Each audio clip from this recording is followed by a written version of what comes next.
यतिराज यतिराज यतिराज जय हो, यतिराज यतिराज रामानुज जय हो, रामानुज जय हो। यतिराज यतिराज यतिराज जय हो। ಶ್ರೀಮತೆ ರಾಮಾನುಜಾಯ ನಮಃ. ಹರೇ ಶ್ರೀನಿವಾಸ. ಈಗ ಸಂಕ್ರಾಂತಿ ಹಬ್ಬದ ಆಚರಣೆಯ ಕುರಿತು ಶ್ರೀ ಉ.ವೆ. ಶ್ರೀನಿವಾಸರಾಜನ್ ಅವರಿಂದ ವಿವರಣೆ. ಅಸ್ಮದ್ಗುರುಭ್ಯೋ ನಮಃ. ಶ್ರೀಮತೆ ರಾಮಾನುಜಾಯ ನಮಃ. ಶ್ರೀ ಯತಿರಾಜ ಭಕ್ತಿ ಚಾನಲ್ ವೀಕ್ಷಕರಿಗೆಲ್ಲರಿಗೂ ಸಂಕ್ರಾಂತಿ ಹಬ್ಬದ ಹಾರ್ದಿಕ ಶುಭಾಶಯಗಳು. ಶ್ರೀಮದ್ ವೇದಮಾರ್ಗ ಪ್ರತಿಷ್ಠಾಪನಾಚಾರ್ಯ ಉಭಯ ವೇದಾಂತ ಪ್ರವರ್ತಕಾಚಾರ್ಯರಾಗಿಯೂ ಪರಮಹಂಸ ಪರಿವ್ರಾಜಕಾಚಾರ್ಯರಾಗಿಯೂ ವಿರಾಜಮಾನರಾಗಿರುವಂತಹ ನಮ್ಮ ಶ್ರೀ ಯದುಗಿರಿ ಯತಿರಾಜ ಜೀಯರ್ ಸ್ವಾಮಿಗಳವರ ಪಾದಾರವಿಂದಗಳಿಗೆ ಸಾಷ್ಟಾಂಗ ಪ್ರಣಾಮಗಳನ್ನು ಸಲ್ಲಿಸಿ ನನ್ನ ಎರಡು ಮಾತುಗಳನ್ನು ಆರಂಭಿಸ್ತೇನೆ. ಶ್ರೀ ಸ್ವಾಮಿಯವರ ನಿಯಮನದಂತೆ ಶ್ರೀ ಯತಿರಾಜ ಭಕ್ತಿ ಚಾನಲ್, ಈ ಚಾನಲ್ನ ದಿವ್ಯ ಸಂದರ್ಶನ ಎನ್ನುವ ಈ ಕಾರ್ಯಕ್ರಮದಲ್ಲಿ ಸಂಕ್ರಾಂತಿಯ ಬಗೆಗೆ ಒಂದೆರಡು ಮಾತುಗಳನ್ನು ಆಡಬೇಕು ಅನ್ನೋದು ನಿಯಮನ, ಸ್ವಾಮಿಗಳವರ ಕಟ್ಟಳೆ. ಅವರ ಶ್ರೀಪಾದ ಬಲವನ್ನೇ ನನಗೆ ಅವಲಂಬವಾಗಿಕೊಂಡು ನನ್ನ ಎರಡು ಭಿನ್ನಗಳನ್ನು ಮಂಡಿಸ್ತೇನೆ. ಸಂಕ್ರಾಂತಿ ಎನ್ನುವುದು ಒಂದು ಅದ್ಭುತವಾದ ಪರ್ವಕಾಲ. ಸೌರಮಾನದಲ್ಲಿ ನೋಡಿದರೆ ಮಕರ ಸಂಕ್ರಮಣ. ಆ ಮಕರ ಮಾಸಕ್ಕೆ ಸೂರ್ಯ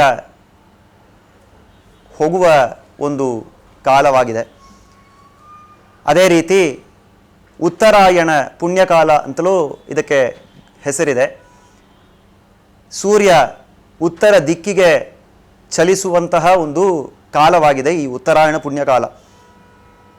ನಮ್ಮೆಲ್ಲರಿಗೂ ಗೊತ್ತಿರುವಂತೆ ಮನುಷ್ಯರ ಒಂದು ವರ್ಷ, ದೇವತೆಗಳಿಗೆ ಒಂದು ದಿನ. ಆ ದಿನದಲ್ಲಿ ಹಗಲು ರಾತ್ರಿ ಹೇಗೆ ವಿಂಗಡಣೆ ಆಗಿದೆ ಅಂತಂದರೆ, ನಮ್ಮ ಉತ್ತರಾಯಣ ಕಾಲ 6 ಮಾಸಗಳು ದೇವತೆಗಳಿಗೆ ಒಂದು ಹಗಲು, ನಮ್ಮ ದಕ್ಷಿಣಾಯನದ 6 ಮಾಸಗಳು ದೇವತೆಗಳಿಗೆ ಒಂದು ರಾತ್ರಿ. ಆ ರೀತಿಯಲ್ಲಿ ನೋಡಿದರೆ ಈಗ ಉತ್ತರಾಯಣ ಪುಣ್ಯಕಾಲ, ಉತ್ತರಾಯಣ ಶುರುವಾಗುವ ಕಾಲ ಅಂದರೆ ದೇವತೆಗಳಿಗೆ ಈಗ ಬೆಳಗ್ಗಿನ ಜಾವ, ಬೆಳಗ್ಗೆ ಸೂರ್ಯೋದಯ ಆಗುವ ಕಾಲ. ಅಂತಹ ಒಂದು ಅದ್ಭುತ ಪರ್ವಕಾಲದಲ್ಲಿ ನಾವಿದ್ದೇವೆ. ಈ ಸಂಕ್ರಾಂತಿ ಅನ್ನೋದು ನಮ್ಮ ಶ್ರೀ ವೈಷ್ಣವ ಸಂಪ್ರದಾಯದಲ್ಲಿ ಬಹಳ ಮುಖ್ಯವಾದ ಒಂದು ಪರ್ವಕಾಲ. ಯಾತಕ್ಕೆ ಅಂತಂದರೆ ಮಾರ್ಗಳಿ ಮಾಸ ಮುಗಿದು ಮಕರ ಮಾಸ ಆರಂಭಿಸುವಂತಹ ಒಂದು ಕಾಲವಾಗಿದೆ.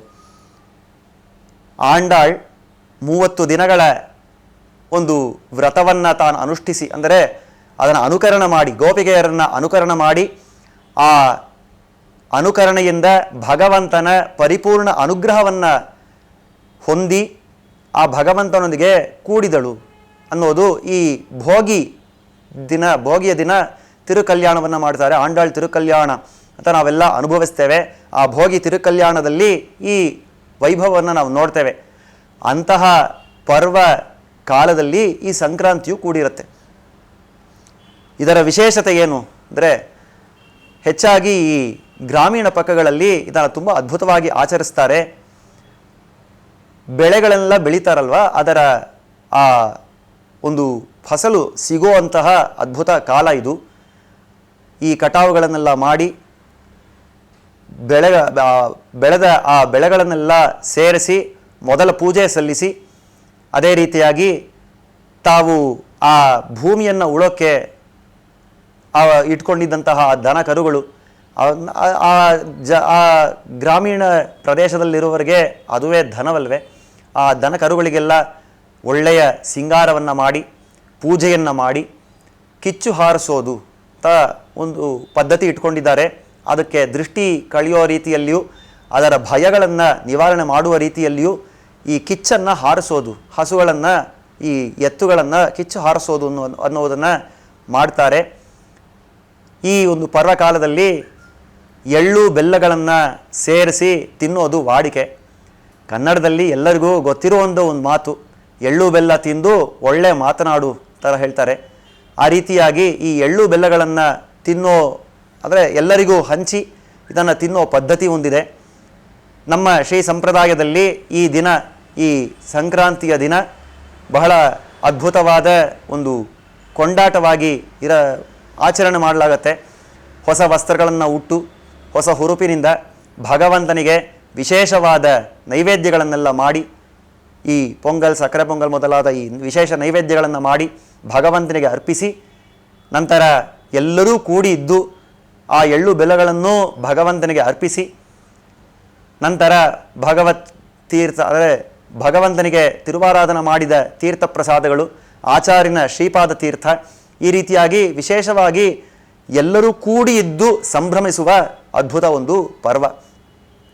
ಈ ಸಂಕ್ರಾಂತಿಯಲ್ಲಿ ವಿಶೇಷವಾಗಿ ತಮಿಳುನಾಡು ಪಕ್ಕಗಳಲ್ಲಿ ಹೋದರೆ ಪೊಂಗಲ್ ಅಂತ ಕೊಂಡಾಡ್ತಾರೆ.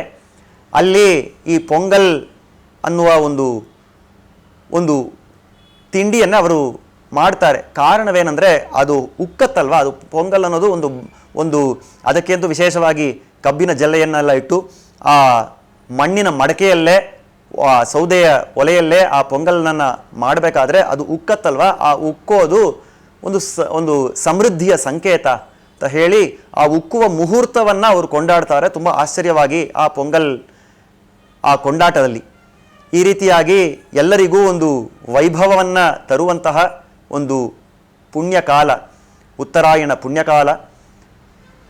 ಪುರಾಣಗಳಲ್ಲಿ ಹೇಳಿರುವಂತೆ ಸ್ವರ್ಗದ ಬಾಗಿಲು ತೆರೆಯುವ ಕಾಲ. ಆ ರೀತಿಯಾದ ಈ ಅದ್ಭುತ ಪರ್ವಕಾಲದಲ್ಲಿ ಇದರೊಂದಿಗೆಯೇ ಇನ್ನೊಂದು ದಿನಕ್ಕೆ ಇನ್ನೊಂದು ಚಿಕ್ಕ ಆಚರಣೆಯನ್ನು ಮಾಡಲಾಗತ್ತೆ. ಕನು ಹಬ್ಬ ಅಂತ, ಮಾರನೇ ದಿನ ಕನು ಹಬ್ಬವನ್ನು ಆಚರಿಸಲಾಗತ್ತೆ.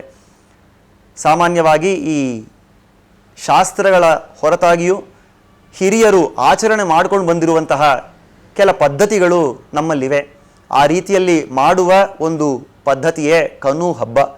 ಈ ದಿನ ಭಗವಂತನಿಗೆ ಅರ್ಪಿಸಿದ ಅನ್ನಗಳು, ಅದೇ ರೀತಿ ದೋಸೆ, ಕಬ್ಬಿನ ಜಲ್ಲೆ, ಕೆಲವು ಹಣ್ಣುಗಳು, ಇದೆಲ್ಲ ಸೇರಿಸಿ ಆ ಪಿಡಿಯನ್ನು ಇಡೋದು ಅನ್ನೋದನ್ನು ವಿಶೇಷವಾಗಿ ಸ್ತ್ರೀಯರು ಮಾಡುವ ಒಂದು ಕರ್ತವ್ಯವಾಗಿದೆ.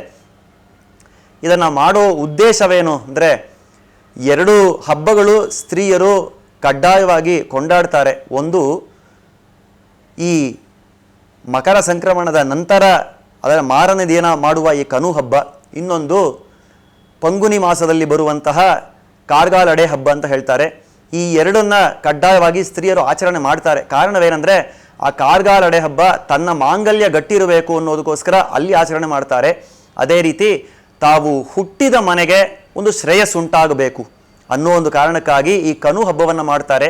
ತಮ್ಮ ಹುಟ್ಟಿನ ಮನೆಯಲ್ಲಿ ತಾವು ಹೆತ್ತವರು ಅಂದರೆ ತಮ್ಮ ಹೆತ್ತವರು, ತಮ್ಮ ಅಣ್ಣ ತಮ್ಮಂದಿರು ಯಾರಾದರೂ ಇದ್ದರೆ ಅವರೆಲ್ಲರ ಶ್ರೇಯಸ್ಸಿಗಾಗಿ ಕನು ಪಿಡಿಯನ್ನು ಇಡೋದು, ಅವರ ಒಳಿತನ್ನ ಇವರು ಆಶಿಸಿ ಕನು ಪಿಡಿಯನ್ನು ಇಡೋದು ಅನ್ನೋದು ಬಹಳ ಶ್ರೇಷ್ಠವಾದ ಒಂದು ಪದ್ಧತಿಯಾಗಿದೆ. ಈ ರೀತಿಯಲ್ಲಿ ಸಂಕ್ರಾಂತಿ ಎಂದರೆ ಎಲ್ಲರಿಗೂ ಒಂದು ಸಂಭ್ರಮದ ಒಂದು ವಾತಾವರಣ.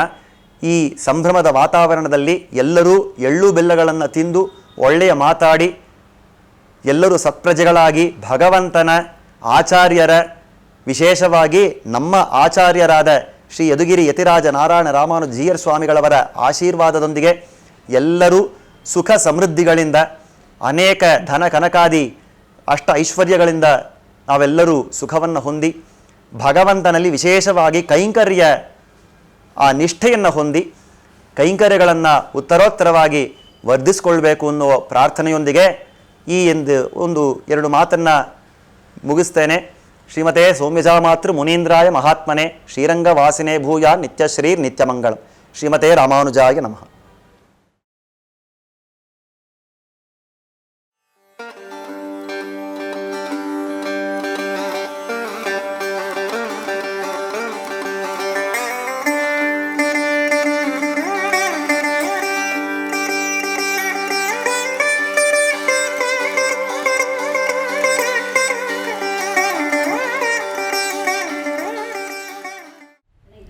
ಶ್ರೀಮತೆ ರಾಮಾನುಜಾಯ ನಮಃ. ಹರೇ ಶ್ರೀನಿವಾಸ. ಯತಿರಾಜ ಭಕ್ತಿವಾಹಿನಿಯ ಎಲ್ಲ ವೀಕ್ಷಕರಿಗೆ ಸಂಕ್ರಾಂತಿ ಹಬ್ಬದ ಶುಭಾಶಯಗಳು. ಈಗ ನಾವು ಸಂಪಿಗೆ ರಸ್ತೆಯ ಸಂಕ್ರಾಂತಿ ಸಂಭ್ರಮವನ್ನು ವೀಕ್ಷಿಸೋಣ. ಶ್ರೀಮತಿ ರಾಮಾನುಜಾಯ ನಮಃ. ಶ್ರೀ ಯದುಗಿರಿ ಯತಿರಾಜ ಮಠ ಇರುವ ಸಂಪಿಗೆ ರಸ್ತೆಯಲ್ಲಿ ಮಕರ ಸಂಕ್ರಾಂತಿ ಪರವಾಗಿ ಇಲ್ಲಿರುವ ಅಂಗಡಿಗಳಲ್ಲಿ ಮಕರ ಸಂಕ್ರಾಂತಿ ಸಂಭ್ರಮ ಹೇಗೆ ನಡೀತಾ ಇದೆ ಅಂತ ನೋಡೋಕ್ಕೆ ನಾವು ಇಲ್ಲಿ ಬಂದಿದ್ದೀವಿ. ಈಗ ನೀವು ಸೇರಿಕೊಂಡು ಅದನ್ನು ನೋಡೋಣ ಬನ್ನಿ.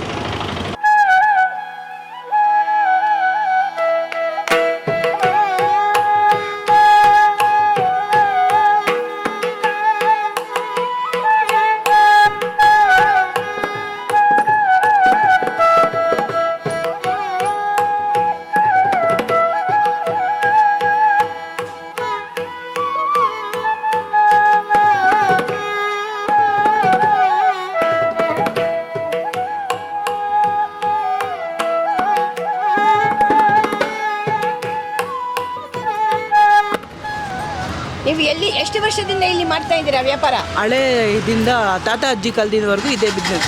ಅವ್ರ ಕಾಲ ಆಗಿದ ಮೇಲೆ ನೀವು ತಗೊಂಡು ಇದು ಮಾಡ್ತಾ ಇದ್ದೀರಾ? ತಾತ ಅಜ್ಜಿ ಕಾಲದಿಂದ ಮಕ್ಕಳಿಗೆ ಇದಾಗಿದೆ. ಹೌದಾ?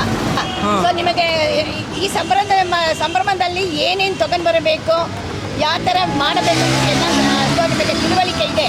ಅವಾಗ ಹಳೆ ಏನೇನು ಮಾಡ್ತಾ ಇದ್ರು ಅದನ್ನೇ ಕಸ್ಟಮರ್ ತಗೊಂಡು ನಾವು ಸೇಲ್ ಮಾಡಬೇಕು, ಆ ಥರ. ಸೊ ನಿಮಗೆ ರೆಸ್ಪಾನ್ಸಿಂಗ್ ಹೆಂಗಿದೆ?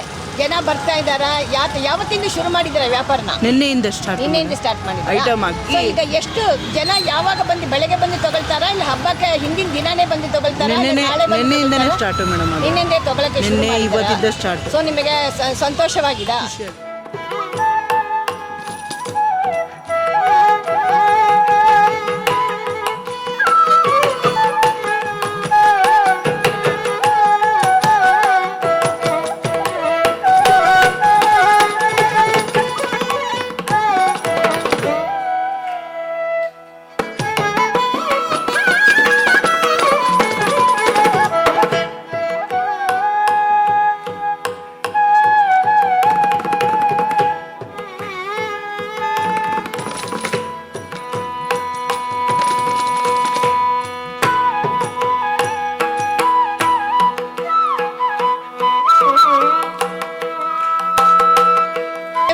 ನೀವು ಎಲ್ಲಿದ್ದ? ನೀವು ಮನೆಯಲ್ಲೇ ಮಾಡ್ಕೊಳ್ತಿದ್ರಾ, ಇಲ್ಲಾಂದ್ರೆ ನೀವೇ ರೆಡಿ ಮಾಡಿ ತಗೊಂಡ್ ಬರ್ತಾ ಇದ್ದೀರಾ? ರೆಡಿ ಮಾಡಿ ತಗೊಂಡ್ಬರೋದು. ಸೊ ಯಾವತ್ತಿಂದ ಶುರು ಮಾಡಿದಿರಾ ಇದನ್ನ? ಒಂದು 10 days 10 days ಇಂದ ಮಾಡ್ಬಿಟ್ಟು. ಸೊ ವ್ಯಾಪಾರ ಯಾವತ್ತಿಂದ ಶುರು ಮಾಡಿದ್ರಾ? ಇಡೀ ವ್ಯಾಪಾರ, ಎಳ್ಳಿನ ವ್ಯಾಪಾರ, ಎಳ್ಳು ಬೆಳ್ಳೆ ಇದೆಲ್ಲ ಒಂದು 10-15 ದಿನದಿಂದ. ಸೊ ಹೆಂಗ್ ನಡೀತಾ ಇದೆ? ಎಲ್ಲರೂ ಜನಗಳು ಬಂದು ತಗೊಂಡು ಹೋಗ್ತಾ ಇದ್ದಾರಾ? ಸೊ ತಗೊಂಡು ಹೋಗ್ತಾ ಇದ್ದಾರೆ. ಸೊ ನಿಮ್ಮ ಸಂತೋಷ. ಎಲ್ಲರಿಗೂ ಮಕರ ಸಂಕ್ರಾಂತಿ ಶುಭಾಶಯಗಳು.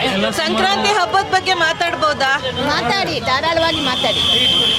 ಎಲ್ರಿಗೂ ಮಕರ ಸಂಕ್ರಾಂತಿ ಹಬ್ಬದ ಶುಭಾಶಯಗಳು. ಮಕರ ಸಂಕ್ರಾಂತಿ ಹಬ್ಬ ಅಂತಂದರೆ ಎಳ್ಳು ಬೆಲ್ಲ ಅದನ್ನೇ ಹೆಚ್ಚಾಗಿ ಬಳಸುವಂಥದ್ದು. ಈ ಧನುರ್ಮಾಸ ಟೈಮಲ್ಲಿ ನಮ್ಮ ದೇಹಕ್ಕೆ ಎಣ್ಣೆಯ ಅವಶ್ಯಕತೆ ಬಹಳನೇ ಇರುತ್ತೆ. ಆದ್ದರಿಂದ ಎಣ್ಣೆಯುಕ್ತ ಪದಾರ್ಥಗಳಾದಂತಹ ಕೊಬ್ಬರಿ, ಕಡಲೆಬೀಜ, ಎಳ್ಳು ಇವನ್ನೆಲ್ಲ ಮಿಕ್ಸ್ ಮಾಡಿ ಸೇವಿಸೋದು ಒಂದು ಪದ್ಧತಿ ನಮ್ಮಲ್ಲಿ ಬಂದಿದೆ. ಮತ್ತು ರೈತರಿಗೆ ಬಹಳ ಅವರು ಬೆಳೆದಂತಹ ಬೆಳೆಯನ್ನು ಪೂಜೆ ಮಾಡಿ ಸಂಭ್ರಮಿಸುವಂತಹ ಸುದಿನ ಮಕರ ಸಂಕ್ರಾಂತಿ ಹಬ್ಬ. ಅವ್ರು ಬೆಳೆದಿರೋ ಬೆಳೆಯನ್ನೆಲ್ಲ ರಾಶಿ ಹಾಕಿ ರಾಶಿ ಪೂಜೆ ಅಂತ ಎಲ್ಲ ಮಾಡ್ತಾರೆ. ಗೋವುಗಳಿಗೆಲ್ಲ ಪೂಜೆ ಮಾಡಿ ಅವಕ್ಕೆಲ್ಲ ಅಲಂಕಾರ ಮಾಡಿ ಬಣ್ಣ ಹಚ್ಚಿ ಅದಕ್ಕೆ ಗೌರವ ಸಮರ್ಪಣೆಯನ್ನು ಮಾಡ್ತಾರೆ. ಮಕರ ಸಂಕ್ರಾಂತಿ ಅಂದರೆ ಮುಖ್ಯವಾಗಿ ಉತ್ತರಾಯಣ ಪುಣ್ಯಕಾಲ ಅಂತ ಕರಿತೀವಿ. ಸೂರ್ಯ ತನ್ನ ಪಥವನ್ನು ಬದಲಿಸ್ತಾನೆ. ಇದುವರೆಗೂ ದಕ್ಷಿಣಾಭಿಮುಖವಾಗಿ ಚಲಿಸ್ತಿದ್ದಂತಹ ಸೂರ್ಯ ಉತ್ತರಾಭಿಮುಖವಾಗಿ ಚಲಿಸ್ತಾನೆ. ಈ ಉತ್ತರಾಯಣ ಪುಣ್ಯಕಾಲದಲ್ಲಿ ದೇಹತ್ಯಾಗವನ್ನು ಮಾಡಿದ್ರೆ ಸ್ವರ್ಗ ಪ್ರಾಪ್ತಿಯಾಗುತ್ತೆ ಅನ್ನೋದೊಂದು ನಂಬಿಕೆ ಇದೆ. ಆದ್ದರಿಂದ ಮಹಾಭಾರತದಲ್ಲಿ ಬರುವಂತಹ ಭೀಷ್ಮ ಶರಶಯ್ಯಲ್ಲಿ ಮಲಗಿರ್ತಾನೆ ಬಾಣದ ಹಾಸಿಗೆಯಲ್ಲಿ. ಈ ಸುದಿನಕ್ಕಾಗಿ ಬಹಳ ದಿನ ತನಕ ಕಾಯ್ತಾ ಇರ್ತಾನೆ ಉತ್ತರಾಯಣ ಪುಣ್ಯಕಾಲಕ್ಕೋಸ್ಕರ. ಉತ್ತರಾಯಣ ಪುಣ್ಯಕಾಲವಾದ ಸಂಕ್ರಾಂತಿ ದಿನ ತನ್ನ ದೇಹ ತ್ಯಾಗವನ್ನು ಮಾಡ್ತಾನೆ. Thank you.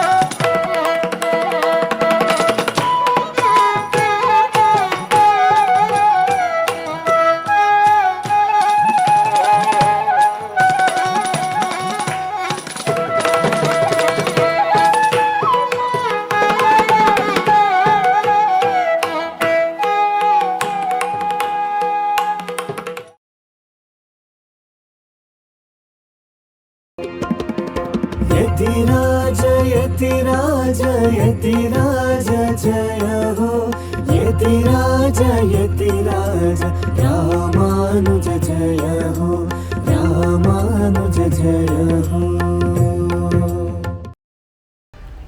ಶ್ರೀಮತೆ ರಾಮಾನುಜಾಯ ನಮಃ. ಹರೇ ಶ್ರೀನಿವಾಸ. ಯತಿರಾಜ ಆಧ್ಯಾತ್ಮಿಕ ಸಮಾಚಾರಕ್ಕೆ ಸ್ವಾಗತ. ಇಂದಿನ ಮುಖ್ಯಾಂಶಗಳು. ಶ್ರೀಮಠದಲ್ಲಿ ಇಂದು ತಿರುಪ್ಪಾವೈ ಶಾತ್ತುಮೊರೆ. ಶ್ರೀವಿಲ್ಲಿಪುತ್ತೂರಿನಲ್ಲಿ ಆಂಡಾಳ್ ತಾಯಾರ್ ಅವರ ಪಡಿಯೇತ್ತ ಸೇವೆ. ವಿವಿಧ ದೇವಸ್ಥಾನಗಳಲ್ಲಿ ಕೊಠಾರೋತ್ಸವದ ಪ್ರಯುಕ್ತ ಮೋಹಿನಿ ಅಲಂಕಾರ ಸೇವೆ. ತಿರುನಾಗೈ ಶ್ರೀ ಸುಂದರವಲ್ಲಿ ತಾಯಾರ್ ಅವರ ನೂರುತಡ ಉತ್ಸವ. ಚೆನ್ನೈನ ಮೈಲಾಪುರದಲ್ಲಿ ಧನುರ್ಮಾಸದ ಪ್ರಯುಕ್ತ ರಂಗುರಂಗಾದ ರಂಗೋಲಿ. ಈಗ ಸಮಾಚಾರದ ವಿವರಗಳು. ಇಂದು ನಮ್ಮ ಶ್ರೀಮಠದಲ್ಲಿ ಬೆಳಿಗ್ಗೆ ತಿರುಪ್ಪಾವೈಯ ಶಾತ್ತುಮೊರೆ ನಡೆಯಿತು. 30 ದಿನಗಳಿಂದ ಪ್ರತಿದಿನ ಬೆಳಿಗ್ಗೆ ಗೋಷ್ಠಿ ನಡೆದು ಆ ದಿನದ ತಿರುಪ್ಪಾವೈಯ ಪಾಶುರವನ್ನು ಅನುಸಂಧಾನ ಮಾಡಲಾಯಿತು. ಆಚಾರ್ಯ ರಾಮಾನುಜರ ಪರಮಕೃಪೆಯಿಂದ ಪರಮಪೂಜ್ಯ ಶ್ರೀ ಶ್ರೀ ಜೀಯರ್ ಸ್ವಾಮಿಯವರ ದಿವ್ಯ ಸಾನ್ನಿಧ್ಯದಲ್ಲಿ ಈ ವರ್ಷದ ತಿರುಪ್ಪಾವೈ ಗೋಷ್ಠಿ ಅತ್ಯಂತ ವಿಜೃಂಭಣೆಯಿಂದ ನಡೆದು ಇಂದು ತಿರುಪ್ಪಾವೈ ಶಾತ್ತುಮೊರೆಯೊಂದಿಗೆ ಈ ಧನುರ್ಮಾಸ ಕೈಂಕರ್ಯ ಸಂಪನ್ನಗೊಂಡಿದೆ. ಇದೇ ರೀತಿ ಪ್ರತಿ ವರ್ಷವೂ ಇತೋಪ್ಯತಿಶಯವಾಗಿ ನಡೆಯಲಿ ಎಂದು ಭಗವಂತನನ್ನು ಪ್ರಾರ್ಥಿಸಲಾಯಿತು.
ನಮ್ಮ ಶ್ರೀಮಠದ ಮೈಸೂರು ಶಾಖೆಯಲ್ಲಿ ಧನುರ್ಮಾಸದ ಪ್ರಯುಕ್ತ ಪ್ರತಿನಿತ್ಯ ದಿವ್ಯ ಪ್ರಬಂಧ ಗೋಷ್ಠಿ ನಡೆಯುತ್ತಿದೆ.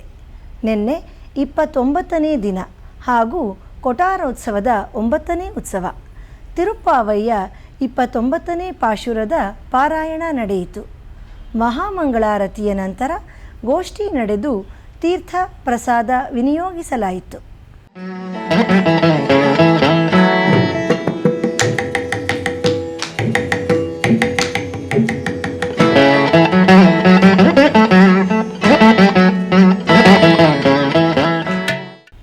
ಆದಿರಂಗನ ಕ್ಷೇತ್ರವಾದ ಶ್ರೀರಂಗಪಟ್ಟಣದಲ್ಲಿ ನಿನ್ನೆ ಶ್ರೀ ರಂಗನಾಥ ಸ್ವಾಮಿಯವರಿಗೆ 9ನೇ ದಿನದ ಕೊಠಾರೋತ್ಸವ ನಡೆಯಿತು. ಈ ಸಂದರ್ಭದಲ್ಲಿ ಶ್ರೀ ರಂಗನಾಥ ಸ್ವಾಮಿಯವರು ಮೋಹಿನಿ ಅಲಂಕಾರದಲ್ಲಿ ಅತ್ಯಂತ ಸುಂದರವಾಗಿ ದರ್ಶನ ನೀಡುತ್ತಿದ್ದಾರೆ.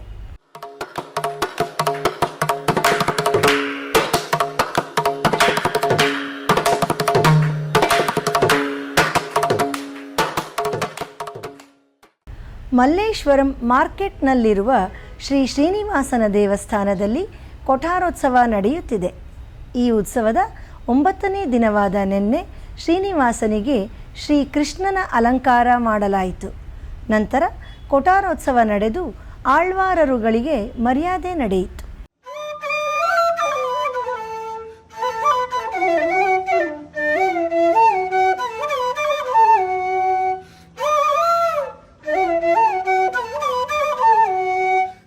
ಧನುರ್ಮಾಸದ ಪ್ರಯುಕ್ತ ಕಾಂಚೀಪುರಂನ ಶ್ರೀ ಆಂಡಾಳ್ ಸನ್ನಿಧಿಯಲ್ಲಿ ಆಂಡಾಳ್ ತಾಯಾರ್ ಅವರಿಗೆ ನೀರಾಟ್ಟಂ ಉತ್ಸವ ನಡೆಯುತ್ತಿದೆ. ನಿನ್ನೆ 9ನೇ ದಿನದ ನೀರಾಟ ಮಹೋತ್ಸವದಲ್ಲಿ ಶ್ರೀ ಆಂಡಾಳ್ ತಾಯಾರ್ ಅವರಿಗೆ ವೈಭವದ ಊಂಜಲೋತ್ಸವ ನಡೆಯಿತು. ಅದರ ದಿವ್ಯ ದರ್ಶನ ಈಗ ಮಾಡೋಣ.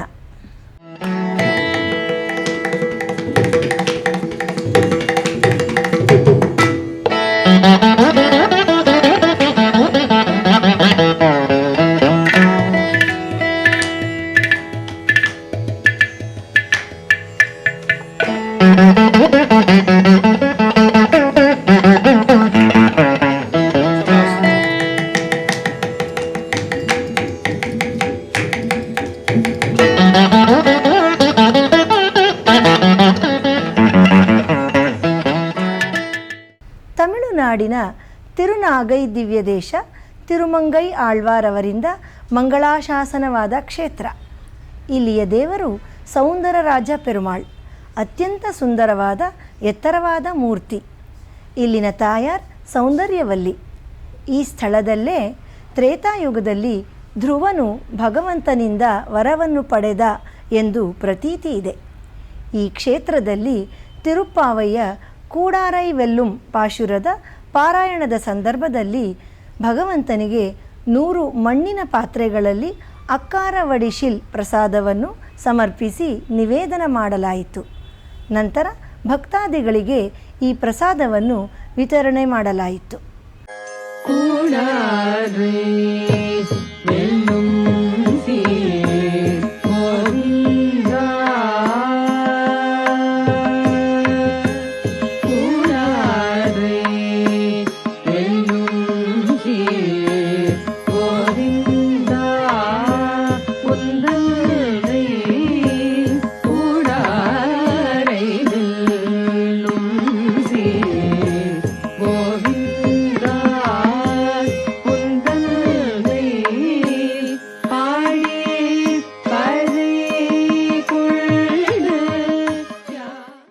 ಇಂದು ಶ್ರೀರಂಗ ಕ್ಷೇತ್ರದಲ್ಲಿ ಏಕಾದಶಿ ಪ್ರಯುಕ್ತ ನಂಪೆರುಮಾಳ್ ಅವರಿಗೆ ಅಭಿಷೇಕ ನಡೆಯಿತು.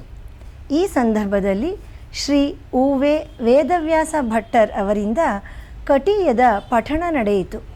ನಂತರ ಸಹಸ್ರಧಾರ ತಟ್ಟೆಯಲ್ಲಿ ನಂಪೆರುಮಾಳ್ ಅವರಿಗೆ ತಿರುಮಂಜನವನ್ನು ಮಾಡಲಾಯಿತು.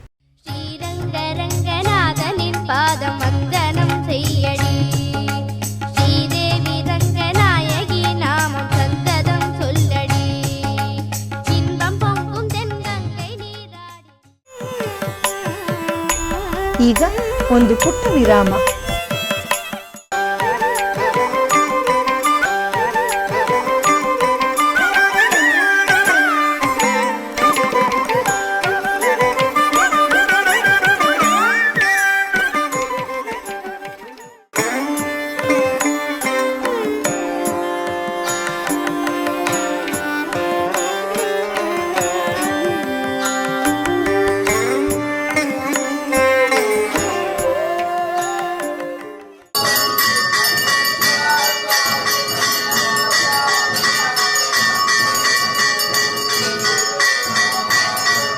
Not everyone can travel to distant Divya Kshetrams.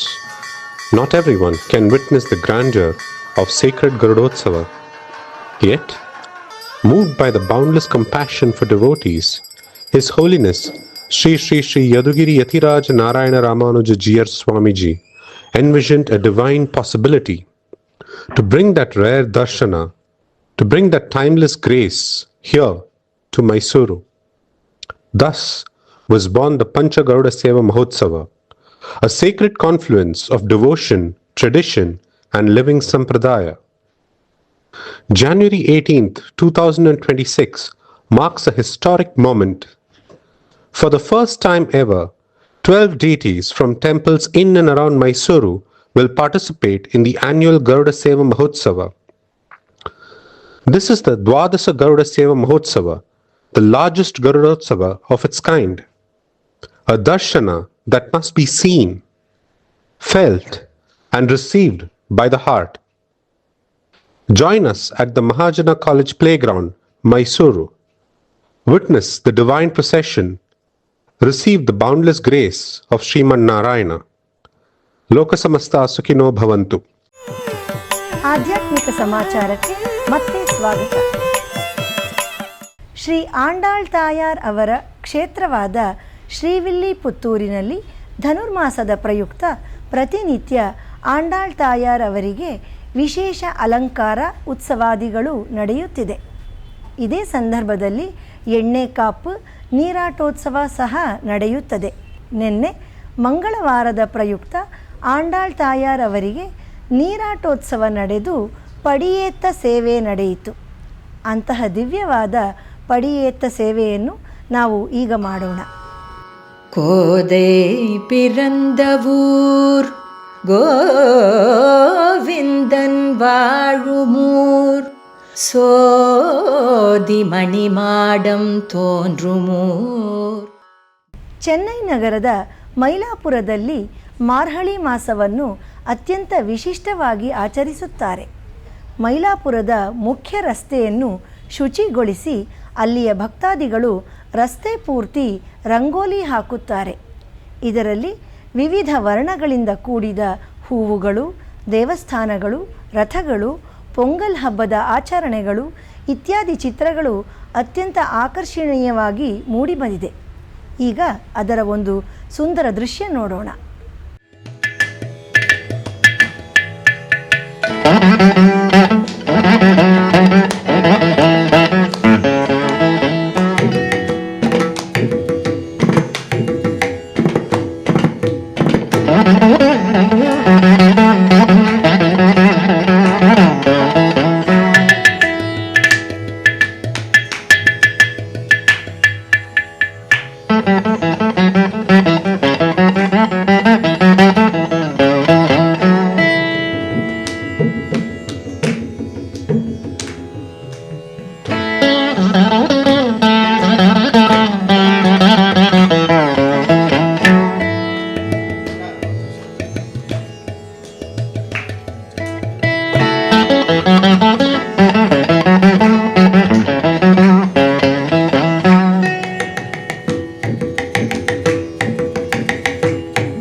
Mysuru ನಗರದ ಅರಮನೆಯ ಶ್ರೀ ಶ್ವೇತವರಾಹ ಸ್ವಾಮಿ ದೇವಸ್ಥಾನದಲ್ಲಿ ಕೊಠಾರೋತ್ಸವದ ಪ್ರಯುಕ್ತ ನಿನ್ನೆ ಶ್ರೀ ಶ್ವೇತವರಾಹ ಸ್ವಾಮಿಯವರಿಗೆ ಮೋಹಿನಿ ಅಲಂಕಾರ ಮಾಡಿ ಉತ್ಸವ ನಡೆಯಿತು.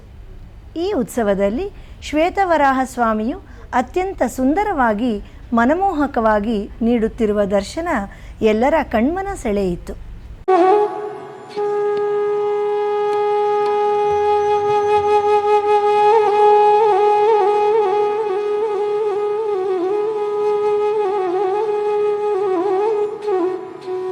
ನಗರದ ಕೋರಮಂಗಲದಲ್ಲಿರುವ ಮೇಡೈ ಸಂಸ್ಥೆ ಭರತನಾಟ್ಯ ಕಾರ್ಯಕ್ರಮವನ್ನು ಏರ್ಪಡಿಸಿತ್ತು. ಜನ್ಮ ಜನ್ಮಾಂತರಂ ಎಂಬ ಶೀರ್ಷಿಕೆಯಡಿಯಲ್ಲಿ ಶ್ರೀ ಮಹಾವಿಷ್ಣುವಿನ ಕುರಿತು ನಡೆದ ಈ ವಿಷಯಾಧಾರಿತ ನೃತ್ಯ ಕಾರ್ಯಕ್ರಮದಲ್ಲಿ ಧನುರ್ಮಾಸದ ಪ್ರಯುಕ್ತ ನಮ್ಮ ಶ್ರೀಮಠದ ಭಕ್ತರಾದ ಶ್ರೀಮತಿ ಭಾಮಾ, ಶ್ರೀ ಸುರೇಶ್ ರವರ ಪುತ್ರಿಯರಾದ ವಿದುಷಿ ಶ್ರೀಮತಿ ಸುಕನ್ಯಾ ರಾಘವ್ ಮತ್ತು ವಿದುಷಿ ಶ್ರೀಮತಿ ಸುಪ್ರಿಯಾ ಅಶ್ವಿನ್ ಅವರುಗಳ ಭರತನಾಟ್ಯ ಕಾರ್ಯಕ್ರಮವು ನಡೆಯಿತು.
ಕಳೆದ 1 ವರ್ಷದಿಂದ ಆನ್ಲೈನ್ನಲ್ಲಿ ನಡೆಯುತ್ತಿರುವ ದಿವ್ಯ ಪ್ರಬಂಧಧಾರ ಉಪನ್ಯಾಸ ಮಾಲೆಯಲ್ಲಿ ನಾಳೆಯಿಂದ ಇಯಲ್ಪಾವಿನ ಉಪನ್ಯಾಸ ಪ್ರಾರಂಭವಾಗಲಿದೆ.